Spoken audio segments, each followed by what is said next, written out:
You were never really married to my son," Diana shouted, waving some papers in my face. "These documents prove it. You lied and tricked him." Her face showed victory as she stood in my living room, holding what looked like legal papers. Behind her, my husband, Michael, looked nervous, avoiding my eyes. His new girlfriend, Ashley, stood nearby smirking. I stayed calm, though my heart was racing. I was 32 and had spent 8 years with Michael, thinking we had a real marriage. Now his mother was saying it was all fake. She had never liked me and had always tried to break us up. "The courthouse has no record of your marriage," Diana continued with a smug look. "I had a lawyer check.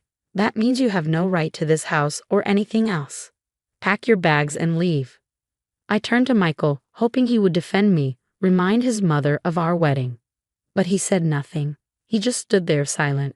Meanwhile, Ashley was already eyeing the house as if it were hers. "Nothing to say," Diana taunted. "You finally realize your little scam is over. Michael needs someone from a good family, not some nobody he met in a coffee shop." I walked over to a small desk in the corner, the only thing I had from my grandmother. Diana always hated it, saying it didn't belong in her son's fancy house. As she kept talking, I opened a hidden drawer and pulled out an old envelope. My hands were shaking, but I held it tight. "You never belonged here," Diana went on. "I knew it from the start. No family, no background. Just a pretty face that fooled my son." I took out an old birth certificate, yellowed with age, and looked at Diana. "Actually," I said, "you might want to read this." Diana grabbed the paper, still looking confident, but as she read, her face went pale. She stepped back, holding onto the sofa for support. This isn't real," she whispered. "Oh, it's real," I said. "My grandmother found it. She was a nurse at St. Mary's Hospital in 1962, the night you gave birth." Michael stepped closer, worried. "Mom, what's going on?" Diana fell onto the sofa, the paper shaking in her hands. The confidence was gone. "My grandmother never forgot that night," I continued. "She helped deliver twins, a boy and a girl. But the records only showed one baby. She always wondered why." The room was silent. Even Ashley stopped smirking. I did some research.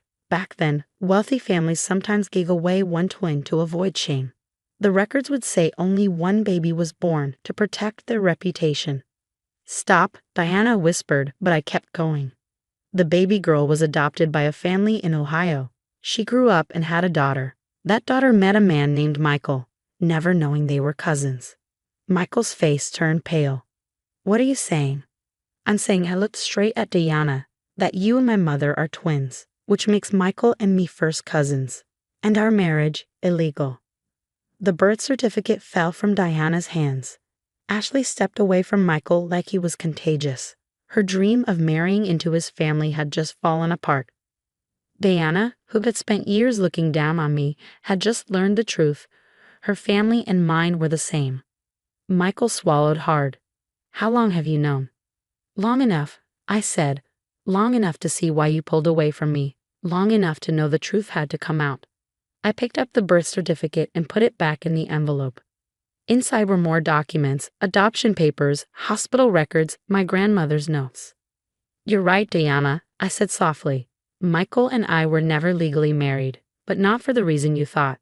The days after my revelation were filled with chaos. Diana ran out of the house that night, leaving behind the courthouse papers she had been so proud of. Michael locked himself in his home office, while Ashley quietly disappeared, realizing her dream of becoming Mrs. Harrison had vanished. I stayed in the guest room, sorting through the documents my grandmother had left me. They told a story that had been hidden for 60 years, hospital records, adoption papers, and the most shocking of all, the letters. "Mom?" Michael's voice startled me. I looked up to see him standing in the doorway, looking lost. "We need to talk about what happens now." I held the letters in my lap. Letters between my grandmother and the adoption agency showing how Diana had begged to keep her pregnancy a secret. "There's nothing to talk about. Our marriage was never real. You're free to be with Ashley or whoever your mother chooses for you." He winced. "That's not fair. I didn't know any of this." "But you were ready to throw me out just because your mother said so," I reminded him. "You stood there while she called me a gold digger and a fraud." Before he could reply, his phone buzzed. Diana's name popped up on the screen. He put it on speaker. Michael, darling, Diana's voice was calm, but I could hear the tension. I've spoken to our lawyer. We can handle this quietly. No one has to know about this mess. I laughed bitterly, still trying to hide the truth. Diana, just like you did 60 years ago. She lost her composure. You had no right to dig up the past. This affects our whole family's reputation. I'm thinking about family, I shot back. My mother spent her whole life wondering why she was abandoned, never knowing she had a twin brother living in luxury just a few states away. Michael sat heavily on the bed. Have you told her? I shook my head. Not yet. I wanted to give you and Diana a chance to do the right thing first. Diana's voice turned sharp.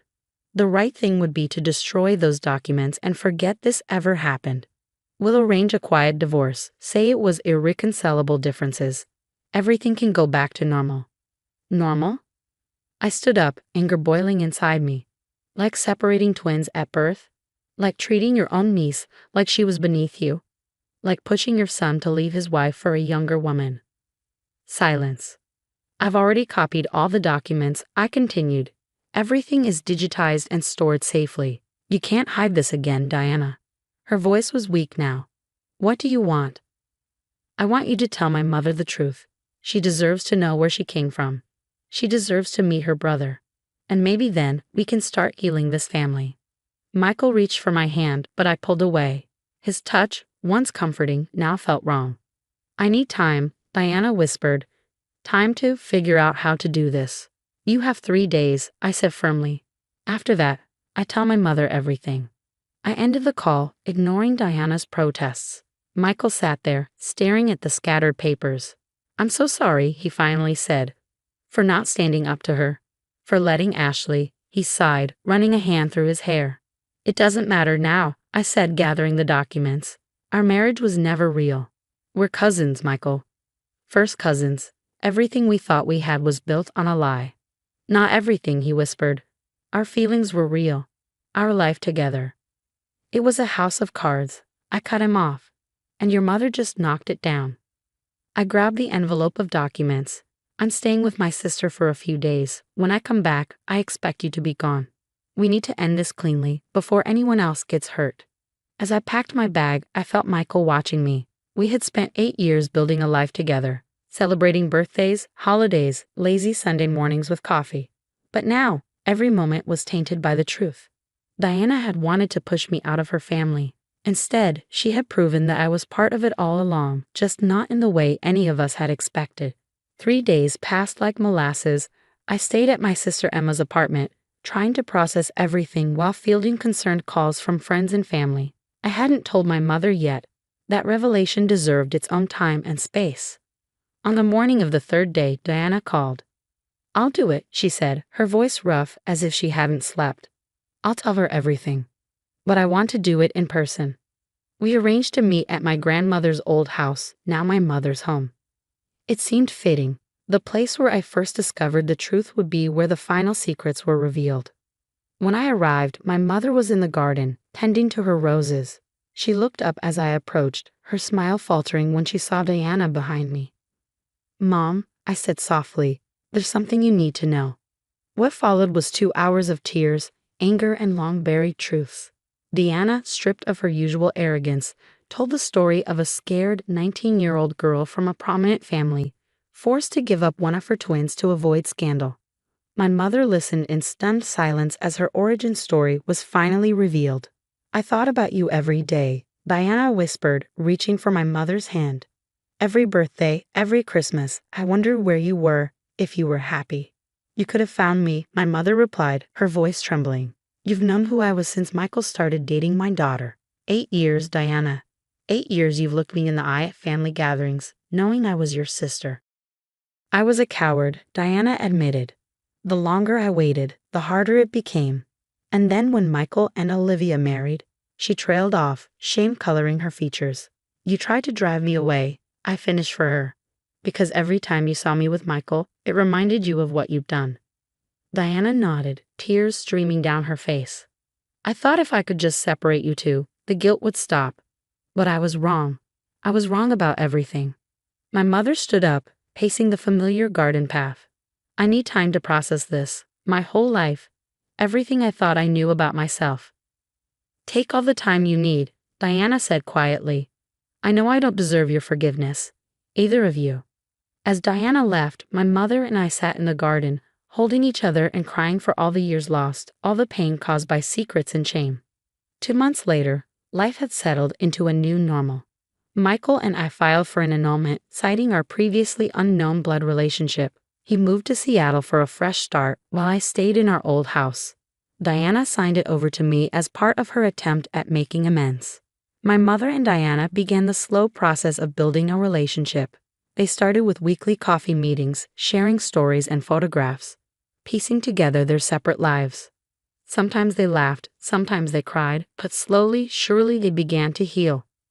One evening, as I sat on my porch watching the sunset, Diana's car pulled into my driveway. She walked up hesitantly, carrying a small box. These belong to you, she said, placing it beside me. Inside were photo albums, baby pictures of my mother that Diana had kept hidden all these years.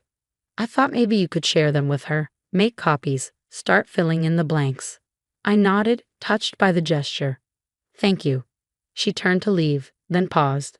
Olivia? I know it doesn't make up for anything, but I truly am sorry. Not just for the recent past, but for all of it. You and Michael, you deserve better. We all did, I replied softly. But maybe now we can build something better. Something honest. As I watched her drive away, I opened one of the albums. A photo slipped out, twin baby girls, just hours old, sleeping peacefully side by side. On the back, in faded ink, were their names and a simple message, my beautiful daughters. May you find each other someday. Sometimes the truth hurts. Sometimes it destroys the life you thought you had. But sometimes, like a forest after a fire, what grows back is stronger, healthier, and more beautiful than what was there before. Diana, my mother, and I were learning this together, one day at a time. Our family tree had been violently shaken, but its roots ran deeper than any of us had known. And from those roots, something new and unexpected was beginning to grow.